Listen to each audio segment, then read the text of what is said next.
The ceiling in hospital rooms always looks the same. Neutral, speckled, too clean. I don't remember what time it was, just that it was quiet enough to hear my own pulse through the IV line. My name is Jenna Morgan. I'm 31. I used to teach second grade before I moved to Boulder and started working as a freelance editor. 3 years ago, I married Ethan. He's the kind of person who fixes squeaky cabinets without being asked who knows the exact amount of sugar I put in my coffee. And until 20 minutes ago, we were expecting our first child. Her name was Isla. She wasn't due for months, but we'd already painted her room lavender. We had a mobile above the crib that played soft piano lullabies. Ethan said the melody reminded him of snow. I was 18 weeks along when the bleeding started. I knew before the monitor, before the ultrasound tech frowned, before the doctor came in with his voice full of unfortunately. I just knew. They let me rest in the room after. I think they assumed someone was coming, but I hadn't told anyone yet. Only Ethan. He had gone to fill out paperwork. He asked if I wanted him to call my parents. I said no. I wanted to do it myself. I needed my mother's voice. Not for advice, just something that sounded like home. I called her from the hospital bed. 1 ring, 2. She picked up. Her voice was cheerful, almost too bright. "Hi, sweetie. Everything okay?" I didn't answer right away. My throat locked. My fingers curled tighter around the edge of the blanket. Then I said it. "I lost the baby." A pause. Not long, but enough. Then she said, "Oh, honey, I'm so sorry. Can I call you back? We're at Avery's gender reveal. The confetti cannons are about to go off." I blinked. I thought I misheard her. "What?" "You know we've been planning this for weeks. Avery wanted it outdoors, sunset lighting, all of that. Everyone's here. I'll call you right after. Okay, love you." Click. That was it. The phone screen went black in my hand. I didn't cry. I didn't scream. I didn't feel anything at all. Just stillness. And that was the moment I realized grief doesn't stop the world. It just stops yours. Ethan returned a few minutes later with a paper cup of water and his jacket over his arm. He took one look at my face, and whatever was in his hand fell to the floor. "What happened?" he asked. I just looked at him. I didn't even whisper. I mouthed the words. "She said she's at the party. We found out we were pregnant on a Wednesday. It had snowed that morning in Boulder, but the sun came out by noon. Ethan was in the kitchen making tea. I walked in holding the test, my hands shaking my face somewhere between terrified and overjoyed. He looked at me once and smiled like he already knew. We didn't tell anyone at first, just us in the quiet. At night, we lay in bed and whispered about names. Isla came early. I don't remember how or why. It just fit. Soft, brave. Already hers. I started collecting little things, books about clouds, a pair of white socks with yellow ducks. Ethan ordered a humidifier shaped like a whale. We spent one Sunday afternoon hanging curtains in her room, then sat on the floor eating sandwiches, imagining what she might be like. When I finally told my parents, my mom Diane sounded prepared. "That's wonderful," she said. "Such a blessing. Oh, and Avery's pregnant too. You two are practically twins." Avery is my younger sister, by 2 years. She lives in San Diego, about 20 minutes from my parents. She's what you'd call bigger than life. She hosts live streams, sells skincare, and once went viral for a baby naming video that got over 4 million views. She found out she was pregnant 6 weeks after I did, first baby for her too. From that moment, the spotlight moved, not slowly, immediately. Diane called to ask if I had any ultrasound pictures, but not of me, of Avery. She told me about party themes, signature drinks, balloon vendors. "I was thinking pink and gold," she said once, "but not too much shimmer. Avery wants something elegant. I said I could help make the favors." She didn't hear me, or maybe she did, but she didn't pause. Ethan noticed it first. One night, while folding tiny clothes, he looked over and said, "You know, you don't have to keep trying to earn it. Earn what I asked, even though I already knew." Their excitement. "This baby already matters." I nodded, but I didn't believe him. Not fully. I kept thinking if I showed up for them cheerful, generous, supportive, they would eventually look at me again. Not through me. At me. I thought they'd remember I was having a baby too, that Isla was real, that I was still their daughter. And even if Avery's party was perfect, maybe someone would ask if I had picked out a crib. Or if Isla had a lullaby yet. They didn't. It started with a stain the size of a dime. We had just finished dinner. Ethan was in the kitchen rinsing dishes, humming something from an old playlist. I stood up to take my plate over and felt it. Not pain. Just something. I looked down. A spot. Dark red. Sharp against pale cotton. My first thought wasn't fear. It was denial. Maybe it's normal. Maybe it's just the stretching, the shifting. I'd read about this. Some women bleed and go full term. I went to the bathroom and sat on the closed toilet lid for almost 15 minutes just breathing, counting, hoping it would stop. It didn't. Ethan found me there, my hands shaking, holding a towel that was already too wet. He didn't ask questions, just grabbed the keys, helped me into the car, and drove like someone holding their breath. The emergency room lights were too bright. Everything smelled like sanitizer and something older metal and waiting. The nurse at the desk asked questions in a calm, even voice. How many weeks? When did it start? Any cramping? First pregnancy, I answered everything with a nod, or a whisper, or nothing at all. They brought me back quickly, hooked me to monitors, took blood, asked me to change into a gown. Ethan held my shoes while I did. His hands wouldn't stop fidgeting. The ultrasound technician didn't speak. She moved the wand, pressed, tilted her head, frowned. I'll be right back. It took 12 minutes. I counted. 12 minutes of white noise and cold gel and Ethan squeezing my hand like he was afraid I'd float away. Then the doctor came in. Young, crisp, kind in that practiced way that says he's done this before. There's no heartbeat, he said. I'm sorry. That's the part people always remember in movies. The cry, the scream, the collapse. But grief doesn't always perform. Sometimes it just sits. Heavy. I nodded, like he'd told me the weather. He explained what would happen next, what they recommended. He said words like incomplete viability procedure. I didn't retain any of it. They moved me to a quieter room, gave me a blanket, offered water. I kept looking at the IV bag, watching the bubbles rise like little lives I couldn't hold on to. Ethan sat beside me in one of those hard plastic chairs. He had my phone in his hand, thumb hovering. Do you want me to call someone? He asked. I shook my head. Then after a while, I took the phone back. My hands were cold. My throat burned. I'll call, I said. Just Mom. I think I still believed that if I said the words to her, the pain would feel more real, and less mine alone. We came home the next morning. Ethan carried the hospital bag. I carried nothing. The nursery door stayed closed. Neither of us mentioned it. Grief doesn't announce itself.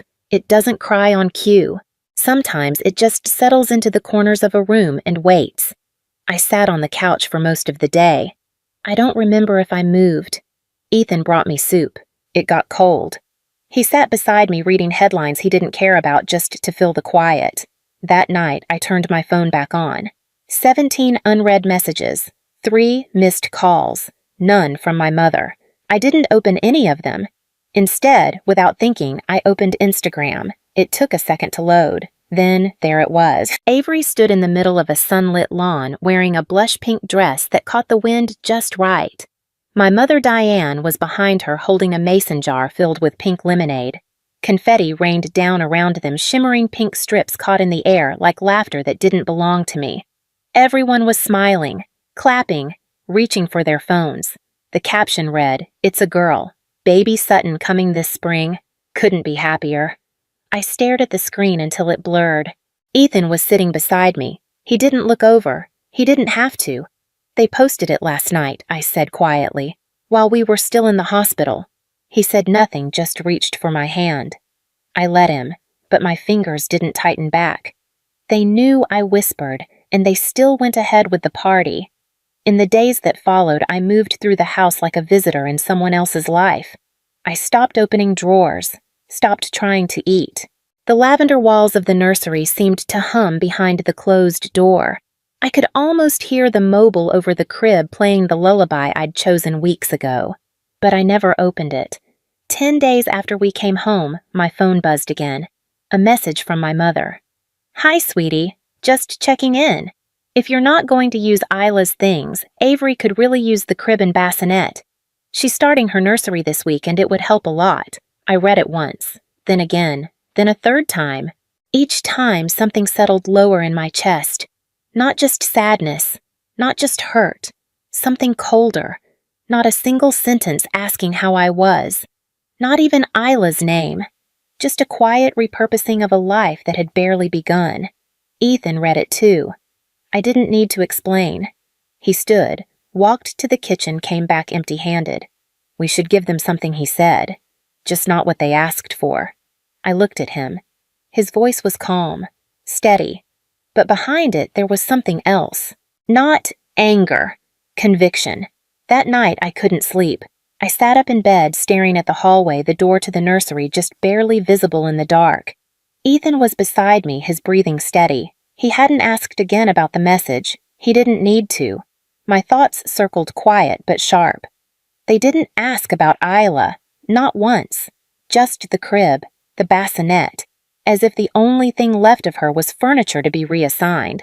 I got up and walked down the hall, slowly. I didn't turn on the light. The lavender door creaked open. The air inside felt untouched. Still, everything was exactly where we had left it. The books on the shelf, the whale-shaped humidifier, the mobile above the crib that played that soft, looping lullaby Ethan liked so much. I sat on the floor in the middle of the room, knees drawn in. I didn't cry. I didn't speak. Just listened.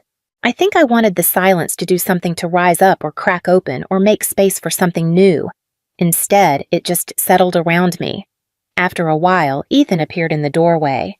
He didn't say anything, just walked in barefoot and sat beside me. His shoulder touched mine. His presence felt like a question I didn't have to answer. "I don't want to give them Isla's things," I said quietly. "I know," he replied, "but I want them to know she was real." He nodded. "Then let's show them. We didn't pack that night. We just sat there." The next morning, I took out a small plain box from the hall closet, one we'd used for holiday gifts a few years back. Nothing fancy, no ribbon, just clean flat sides, like it had been waiting. I lined the bottom with tissue paper, not pink, not blue, just white. Then I opened Isla's drawer. The hospital bracelet came first, mine and hers, tiny, still looped, still marked with numbers and letters that meant she existed. Next, a pair of socks, white with little yellow ducks. I had bought them on a good day, one of those afternoons where hope felt safe again. Then the ultrasound photo, her profile so clear, her tiny nose, her curled fingers. I had stared at that image on the way home from the appointment, grinning like a fool. I slid it into a small frame and placed it carefully inside. And finally, the letter. I had started it 3 times and torn it up each time, but this one I kept. It wasn't poetic. It wasn't even long. Her name was Isla. She was wanted. She was loved. She mattered. You didn't come. You didn't ask. You chose a party. This box is all you'll get from me. Not because I'm angry, but because I'm done pretending I wasn't broken when you looked away. I folded it in half and laid it on top of everything else. Ethan closed the lid, taped the edges. We didn't wrap it. Didn't label it. Just a box. Quiet. Heavy. We didn't say much the rest of the day. There was nothing left to explain. Everything I had carried, every ache, every silence, every imagined conversation I never got to have was inside that box now. Not for revenge, for truth, for Isla. We didn't call ahead. I didn't want to hear her voice. Didn't want to give them time to rehearse anything that might sound like kindness. It was late morning when we pulled into the driveway. The sky was clear, that quiet kind of blue that always made me think of summer trips as a kid. I remember those days. My mother used to pack sandwiches and sunscreen and call us her little explorers. Funny how easily some memories fade and others refuse to leave. Ethan parked the car engine still running. He looked at me once, not asking, not prompting, just making sure I was ready. I nodded, then opened the door. The box was in my arms, light in weight but not in meaning. I walked slowly up the path to the front door. The wind moved through the trees, soft and unbothered. I rang the bell. A few seconds passed, then the door opened. My mother stood there in yoga pants and a loose sweatshirt, her hair pulled back like she'd just come from a casual morning stretch. Her expression lifted when she saw me, surprised, maybe even warm for a second. "Jenna, I wasn't expecting." I held out the box. "These are the nursery items you asked for." She looked down, then back at me. "Oh, thank you. I know Avery will appreciate." I didn't wait for her to finish. I turned, walked down the steps, and got back into the car. Ethan pulled away without asking what happened. I didn't look back, but in my mind, I saw her standing there, the box still in her hands, not knowing what was inside. Not yet. We didn't hear anything for 2 days. No calls, no messages, no questions. The silence didn't feel heavy. It felt clean, like a room that had finally been emptied of noise. I didn't wonder if they'd opened the box. That part wasn't mine to carry anymore. On the third evening, just as Ethan and I were halfway through a documentary we weren't really watching, my phone buzzed. The screen lit up with a name I hadn't seen in weeks, Dad.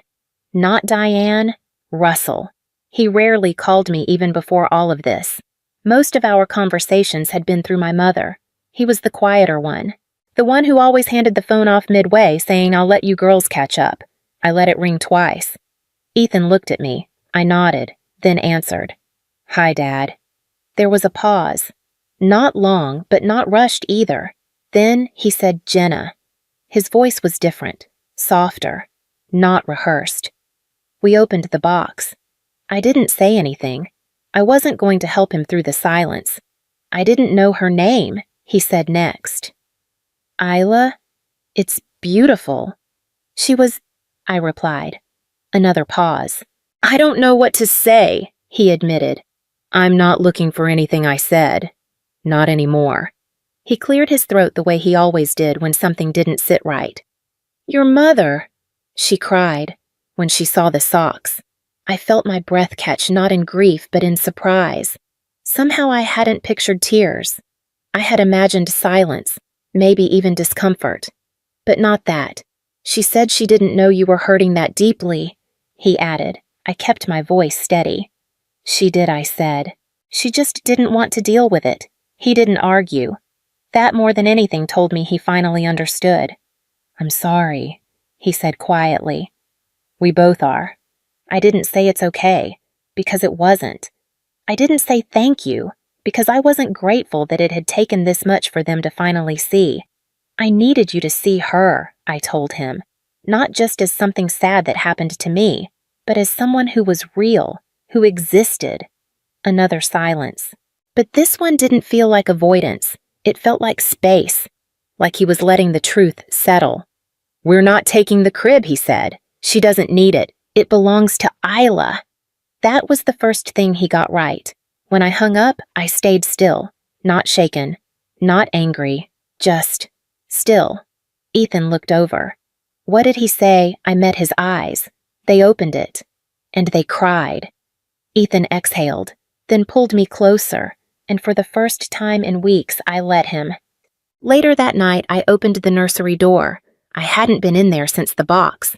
Since I folded the letter and closed the lid and decided that silence could speak louder than begging to be seen. But something had shifted. Not fixed, not healed, just different. The air in the room felt softer somehow, like the grief had taken a breath too. I walked in barefoot, my fingers brushing the edge of the crib. It was still made up the way we left it, sheets smooth, blanket-folded mobile, gently swaying with the air I brought in. I sat in the rocking chair. For a while I didn't move.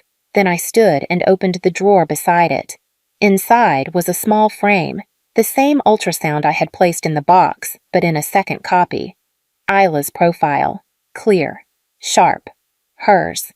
I took it out, wiped a bit of dust from the glass, and set it on the shelf above the crib. Next to it I lit a candle. No scent, no label. Just a small flame that flickered quietly like it knew how to be present without asking for attention. Then I reached into the bottom drawer and pulled out the last thing, a small gold nameplate.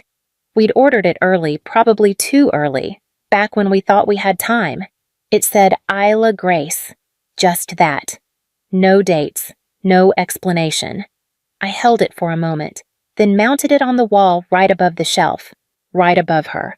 When I stepped back, the room didn't feel like a grave. It felt like a memory, one I was allowed to keep. Ethan stood in the doorway watching me. He didn't say anything. Then softly, "How do you feel?" I looked around, at the frame, the flame, the name. Like I finally said her name loud enough, I replied that someone heard. We didn't speak after that. We didn't need to. Some stories don't end with apologies. They don't end with reunions or realizations or a dinner where everyone suddenly understands. Some stories just end, and in that space, something else begins. A few days later, I got a message from Avery. I didn't know until they opened the box. "I'm sorry." I didn't respond. Maybe I will someday, but not now. Because when I was bleeding in a hospital bed, she was throwing confetti. I don't blame her for being happy. I blame her for pretending not to notice when I disappeared. And as for my parents, they never asked for the crib again, and I never offered.